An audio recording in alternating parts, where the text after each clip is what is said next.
नमस्कार दोस्तों, मैं अंकुर उपाध्याय स्वागत करता हूं आप सभी का आपके अपने YouTube channel share market analysis में। दोस्तों, मार्केट में आज आपने एक रेंज बाउंड मार्केट देखी। मॉर्निंग में ही मैंने आपके साथ एक डाटा शेयर करा था, वो इनिशियल स्टेज थी, डाटा फॉर्म होता है आपको पता है। और अभी तो वीकली स्टार्ट ही हुआ है ये वीक, इस वीक कहीं ना कहीं मैं कहूँगा फ्राइडे को हमने देखा सेम काम करा। आज ऑप्शन चेन की मदद से हमने देखा वहां भी डिक्टो एज इट इज काम करा। मैंने अपने टेलीग्राम पे पोस्ट भी करा, आपने देखा होगा ऑप्शन चेन के माध्यम से।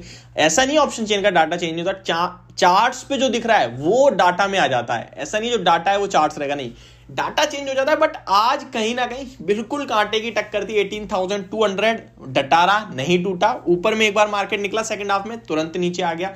लेकिन ऐसा लग रहा है कि ऊपर में ब्रेक करेगा, मतलब ऐसा लग रहा है कि ऊपर में ब्रेक करेगा, पोजीशन कटेंगे, बट पोजीशन स्ट्रांगली बनी हुई है। ऐसा दिख नहीं रहा है कि हटेंगी, बनी हुई है।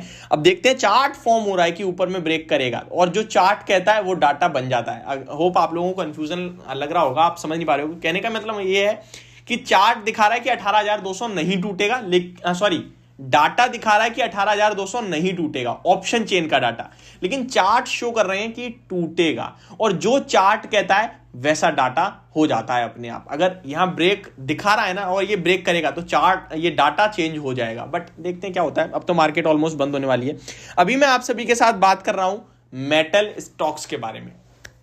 अब मेटल स्टॉक्स में क्यों आई है इतनी बड़ी तेजी, और क्या यहां से भी पैसा बनेगा, और जेफरीज क्यों बुलिश होते हुए दिख रहे हैं अब टाटा स्टील या फिर हिंडाल्को पे। 95 का टारगेट था उनका टाटा स्टील पे, अभी 150 रुपए का टारगेट दे रहे हैं। मैंने आपके साथ पूरी रिपोर्ट शेयर करी। चलिए अब डिटेल में जानने की कोशिश करते हैं कि यहां पे क्या चेंजेस हो रहे हैं मेटल स्टॉक्स के लिए, जिसकी वजह से तेजी बनते हुए आप लोग देख रहे हैं शेयर मार्केट में। सबसे पहले मैं आपको बता दूं, एक चाइना का जो ओपनिंग थीम है, यानी कि चाइना में अभी तक कहीं ना कहीं कोविड से रिलेटेड प्रॉब्लम कंटिन्यू चल रही थी, अभी धीरे धीरे ईज ऑफ हो रही हैं वो जो रिस्ट्रिक्शंस हैं। और बीजिंग में आपने देखा पूरी तरीके से सब कुछ ओपन हो गया है। तो ये इंडिकेशन है मेटल स्टॉक्स के लिए कि भाई सब हमारे लिए ठीक होने वाला है। चाइना एक बहुत बड़ा कंज्यूमर है मेटल्स का, और जो भी स्टॉक्स चाइना से रिलेट करते हैं उनमें एक अच्छा मूव देखा जाएगा। पहले नंबर पे तो पूरा सेक्टर आता है मेटल, दूसरे नंबर पे ऑटो से कहीं ना कहीं टाटा मोटर्स भी आता है, और मदरसन सुमी भी आता है, संवर्धना मदरसन एंड मदरसन वायरिंग, ये दोनों स्टॉक्स भी आते हैं जो अभी डीमर्जर हो गए हैं। ठीक है, तो ये दोनों को भी वहां से अच्छा मुनाफा होता है, वहां पे अच्छी इनकी सेल्स वगैरह है। तो चाइना से जो रिलेट करते हैं उन्हें पहला डायरेक्ट फायदा होता है, और चाइना कहीं ना कहीं दोबारा दिख रहा है कि रिस्ट्रिक्शंस को हटाता हुआ दिख रहा है। तो ये मेटल्स के लिए एक तो बहुत पॉजिटिव रहा। दूसरे पॉइंट पे आऊं तो वो सबसे इंपॉर्टेंट है प्राइस हाइक। अब जो ये मेटल कंपनीज हैं, स्पेशली स्टील कंपनी, ये प्राइस हाइक ले रही हैं, यानी कि अपने मार्जिन्स को अब सुधारेंगी। अब प्राइस हाइक ले रही हैं कौन सी? Steel companies. पहले किसी ने लिया क्या? बिल्कुल लिया। 1,500 रुपए का प्राइस हाइक मारा है एचआरसी स्टील ने, और उनका ऐसा मानना है कि भाई कोई दिक्कत नहीं हुई है प्राइस हाइक। अब क्या होता है, कभी कभार प्राइस हाइक हो जाए और डिमांड में कमी आ जाए ना, तो प्राइस को दोबारा से कम करना पड़ता है, लेकिन प्राइस हाइक होने के बाद डिमांड में कोई दिक्कत नहीं आई है। तो अब इस उम्मीद में है मेटल कंपनीज की हम भी प्राइस हाइक लेंगे और डिमांड में कोई दिक्कत नहीं आएगी, और इसी की वजह से इन स्टॉक्स में शानदार और बड़ी तेजी देखने को मिल रही है आपको। मार्केट हमेशा फ्यूचर को डिस्काउंट करता है। देखिए, जब ये प्राइस हाइक होंगे ना तो आपको तेजी नहीं बनेगी, तो आप सोचो हाँ भाई अब तो खरीद लो, अब तो तेजी हो गई, प्राइस हाइक हो गया, ये हो गया, वो। स्टॉक अभी रिएक्शन दे रहे हैं, उस समय तो ठीक है, हो गया, वो तो पहले मैं रिएक्ट कर चुका हूं। आगे की देखता हूं, डिमांड सिनेरियो पे वर्क करूंगा मैं। तो ये ओवरऑल इस समय मेटल स्टॉक्स में दिख रहा है। अब आते हैं एक एक करके स्टॉक्स पे कि क्या हो रहा है। सबसे पहले तो जेफरीज ने जो रिपोर्ट दी है वो मैं आपको शॉर्ट में टारगेट्स बता दूं। टाटा स्टील को लेकर जेफरीज बुलिश होते हुए दिखे हैं। 95 का जो उनका पहले टारगेट था अभी 150 का हो गया है। हिंडाल को जो पहले वो 300 रुपए के करीब का टारगेट रख रहे थे, अभी वो 600 रुपए का टारगेट दिख रहे हैं। इसी बीच मार्केट 18,200 के ऊपर दोबारा निकल रहा है। मैंने कहा चार्ट फॉर्म हो रहा है, चार्ट जो कहता है वैसा डाटा बनेगा, बट अभी नहीं मानूंगा मैं।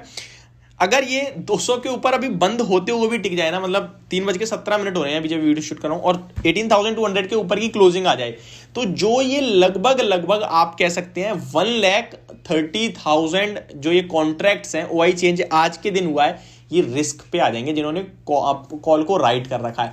कल मार्केट हल्की भी ऊपर गई ना तो ये यहां से अनवाइंड करेंगे, यानी अपनी पोजीशन कट करेंगे और ये मार्केट को ऊपर लेके जाएगा। ये आपके लिए मैं कल की तैयारी बता रहा हूं, ठीक है। अच्छा, अब आते हैं, और अगर 18,200 के नीचे रहा तो शायद पोजीशन बनी रहेगी। अब आते हैं वापस स्टॉक्स पे, तो टाटा स्टील में आज एक तूफानी रैली देखी और चार्ट पैटर्न बहुत इंटरेस्टिंग है। 124 से पहले कोई रुकावट नहीं है। हाँ, वो बात अलग है, उससे पीछे एक बार स्टॉक थक के नीचे आके प्रॉफिट बुकिंग करवा दे। अब देखो यार, वन साइडेड भागा स्टॉक नीचे 104 रुपए से, जो करेक्शन हुई थी अभी मार्केट में उसमें 104 रुपए दिखाया स्टॉक ने, वहां से 119 यानी कि अराउंड 12-13% वन साइडेड भागा। तो हो सकता है 4 से 5% की एक प्रॉफिट बुकिंग आ जाए, नो डाउट आ सकती है, और उस प्रॉफिट बुकिंग में आपको मिलेगा खरीदने का, फ्रेश एंट्री लेने का मौका। तो क्या यहाँ पे हम भी प्रॉफिट बुक कर लें? डेफिनेटली आप कर सकते हो। देखियो, आप अगर सेटिस्फेक्शन रखते हो तो कर सकते हो। ऐसा तो है नहीं यार कि मतलब 124-25 तक जाएगा, मैं 124-25 पे बेचूंगा। अब जो यहां से रिस्क ले रहा है उसको कमाने दो, लॉजिकल है ना। तो यहां पे आप चाहो, अगर आपने अच्छा लेवल लिया था बाइंग का, तो आप चाहो तो प्रॉफिट बुक कर सकते हो। अदरवाइज स्टॉक बहुत स्ट्रांग दिख रहे हैं, डिप्स पे दोबारा खरीदने की राय होगी। चाहे वो टाटा स्टील हो, सेल में 92 तक के टारगेट दिखते हैं मुझे। टाटा स्टील 124 तक आपसे कंटिन्यू कहता आया हूं। हिंडाल्को 500, 480, 500 तक के टारगेट्स थे, 480 ऑलमोस्ट आ गया, 520 तक अब मुझे लगता है जा सकता है। वेदांता 320 के ऊपर बड़ी तेजी बन सकती है, 325 के ऊपर। तो इस तरीके के लेवल्स को आप वेट करें। बाकी टाटा स्टील अभी एट द एंड कहीं ना कहीं एक स्पाइक और मार सकता है, मैं इतना भी कहना चाहूंगा। वॉल्यूम्स देखिए, 13.5 करोड़ शेयर्स ट्रेड हुए हैं, एवरेज वॉल्यूम 4 करोड़ शेयर्स का है। यहाँ पे एक मेरे पास कमेंट था हमारे व्यूअर का, जो कि नेशनल एल्यूमिनियम पे था, तो नेशनल एल्यूमिनियम के बारे में भी बात कर लेते हैं। नेशनल एल्यूमिनियम का स्टॉक मैंने यहाँ पे स्क्रीन पे खोल लिया है, 83 रुपीज पे चल रहा है। देखिए, हिंडाल्को में भी उतनी तेजी नहीं है, नेशनल एल्यूमिनियम में नहीं है, बट हाँ, ये स्टॉक का चार्ट नो डाउट पॉजिटिव है। पिछले हाईज को ब्रेक करा है स्टॉक ने, और स्टॉक ऊपर में, ये भी स्टॉक आपके लिए आज नहीं तो कल कहीं ना कहीं 90 रुपीज की तरफ की तेजी दिखा सकता है। तो ये होगी मेरी वीडियो, होप आपको समझ और पसंद दोनों आई होगी। Thank you so much for watching this video, have a great day guys.